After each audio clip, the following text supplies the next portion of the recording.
नमस्कार दोस्तों, Ram historical voice में आपका स्वागत है। प्लीज़ चैनल को सब्सक्राइब कर दीजिए और लाइक कर दीजिए। राम कुमार की आवाज़ में एक मोटिवेशनल कहानी, ऐसी कहानी जो आपकी सोच बदल देगी।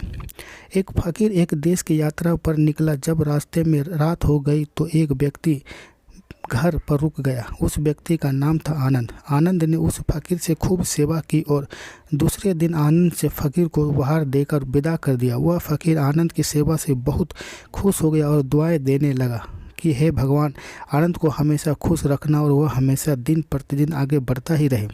इस बात पर आनंद हंसने लगा और फ़कीर के आनंद से बोला, हे फ़कीर, जो है वो भी अब नहीं रहने वाला है। इस बात पर फ़कीर आनंद की तरफ देखता रहा और वहाँ से आगे चला गया। कुछ साल बाद फिर फ़कीर आनंद के घर आया और देखा सारा धन और सारी संपत्ति सब कुछ चला गया है। आनंद एक गाँव के ही बड़े जमींदार के यहाँ नौकरी कर रहा है। वह फ़कीर आनंद से मिलने के लिए वहां चला गया। आनंद ने उस अभाव में ही उस फ़कीर का स्वागत किया और झोपड़ी में ही फटी चटाई पर ही बैठाया।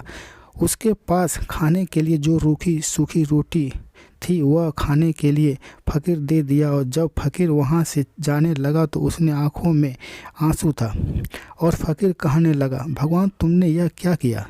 जो आनंद फिर हंसा और कहने लगा, अरे फ़कीर, तू क्यों दुखी हो रहा है?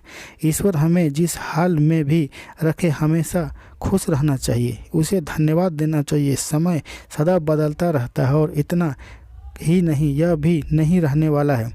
इस पर फ़कीर सोचने लगा कि मैं तो केवल पेश में ही फ़कीर हूँ, लेकिन तुम सच्चा फ़कीर तुम हो।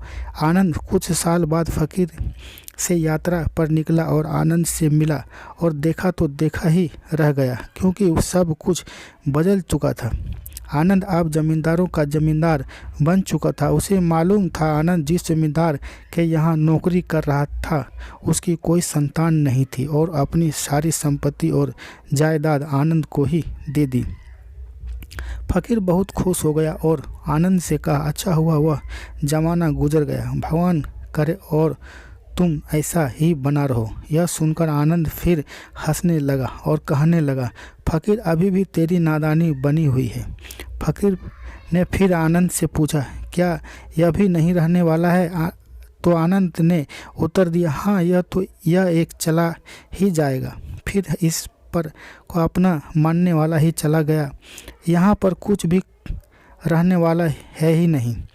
अगर कोई चीज़ स्वागत है तो वह भी हमारी आत्मा, वह है हमारी मन की शांति, वह है हमारे मन का सुकून, और बल्कि जो कुछ भी नहीं है वो हमेशा ही रही सकता है।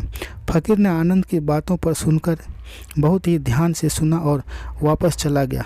इस कहानी की सीख है कि हमेशा धैर्य रखना चाहिए। प्लीज़ चैनल को सब्सक्राइब कर दीजिए और लाइक कर दीजिए। जय हिंद।